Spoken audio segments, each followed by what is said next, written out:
पोटल एमती गोटे परिबा से आम बहुत प्रकार जिनस करें भजा तरकारी ठू आरंभ कर बहुत स्वीट डिश भी करा जाए किंतु आज मुझे भुजिया भरा पोटल बा स्टफ्ड पोटल।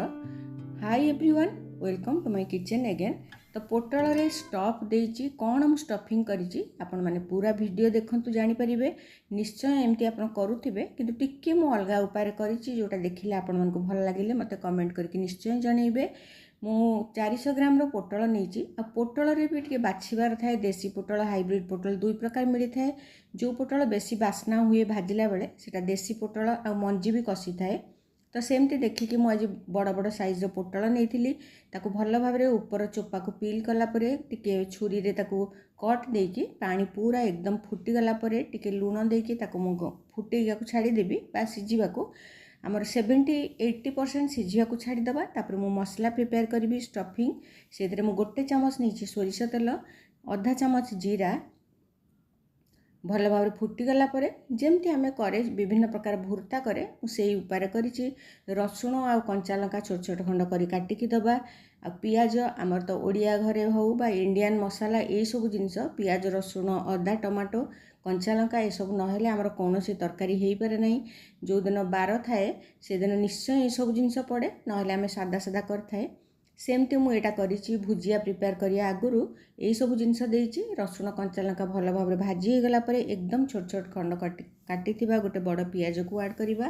पियाज टिके गोल्डन ब्राउन हो गले घोड़े देला गोल्डन ब्राउन हो कहीं मुझे बहुत कम तेल दिए तेणु टिके भाजी होगा मत समय लगे आ सब सीम्रे करें। तेल कम देले फ्लेम को कम रखिए निश्चय।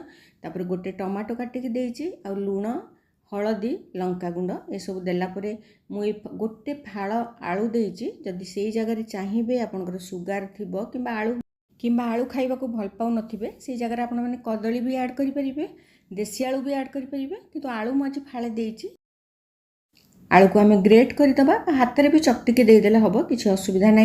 तापर पनीर जमती आज यूजुआल मुझे पनीर को छिंडे की रखी थाए आधा लीटर क्षीर पनीर यहाँ तापर छाणिकी रखी टिके माने पानी सब चली बोली तापर यहाँ को स्टफिंग ऐड करवा। तापर मेन इंग्रेडिएंट आमर ए गोटे सीझा आलूर फाळे आ पनीर 500 ग्राम क्षीर जी पनीर बाहरी से को मुझे मोर 400 ग्राम पोटल सफिसीयंट हम।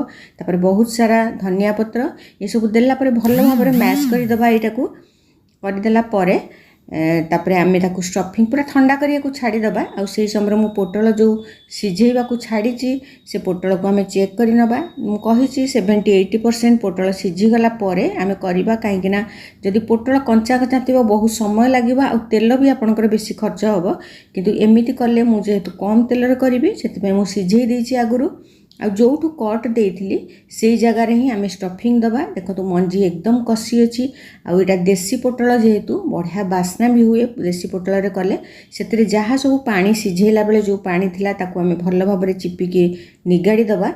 और मंजी सब काढ़ी रखा मंजी फोपाड़ानी कहीं मंजी भी विटामिन थाए से सब जिनस को आम ऐड करवा। केते पानी बळिला देखुथिबे पानी की फोपाड़ देला पोटल भल भाव में चिपिकी तार पानी बाहर कर देइछि आ सेइथरे जो मंजी देखंतु एकदम सॉफ्ट मंजी जदि टिके पाकलिया मंजी थिबो आपण न पकई पारंती किंतु जेहेतु मोर सॉफ्ट मंजी थिला मुझे जो स्टफिंग करी पनीर आ आलूर सेइथरे ताकू भल भाव में मिसई देबी। एबे मोर स्टफिंग रेडी हो जाइछि। प्रति पोटलर भितर देखंतु मंजी आउ नाही किंतु से सब मंजी ये सब थरे रहिला आमको टिके कुड़कुड़ लागिबो खाइला बेले भी भल लागिबो टिके। तापर भरी भरी की सब सेम प्रोसेस रे आ बहुत भरवानी कहीं जमी बाहर को बाहरी पड़ो सुंदर दिशबनी।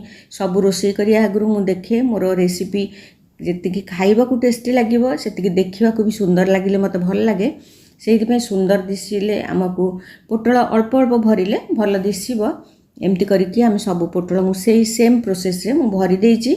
भरीदेला तापरे आम ताको फ्राए करवा जदि आप चाहिए बेसन रे बुड़े की पूरा सीधा तेल रे फ्राए करेंगे किंतु मुझे सेमिति करनी एटा पखाल रे खाई परिबे गरम भात रे खाई परिबे किंतु एबे जो सीजन चली आम यहाँ करके पखाल रे खाई परिबा कारण खरा सीजन खरारे विभिन्न प्रकार स्टफ्ड पोटल करा जाए। ये जगह आपण माने कदली सीझा को भी पोटल रे देकी करि परिबे आलू सीझा खाली भी दे पारे बहुत जन आलू पोस्त करके ता भितर भी दे थांती किंतु मते पनीर एइथि भल लगे जेहेतु मु हेल्दी कुकिंग करे पनीर प्रोटीन अच्छी आ वेजिटेबल रे जेमती हमर अलगा सब विटामिन अच्छी तेणु दुईटा जाक मिसीगले गोटे दुटा आइटम रे भात खाई हो बोली मु ता देहरे पनीर स्टफ करछि पूरा सीम रे कहीं देखो मु 2 चामच तेल रे प्राय करिछि आपण मानकु भल न लागिले आ टिके अधिका तेल देबे ऑलिव ऑयल हो बा रिफाइन तेल सबुथिरे करेंगे कि सोरिष तेल ही पोटलर बास्ना बेसी भल आसे बारंबार ताकू उल्टेया को पड़े टिके पेसेंस धरिकी कहीं तेल कम देले आपण मानकु घोड़े घोड़े करने को पड़ो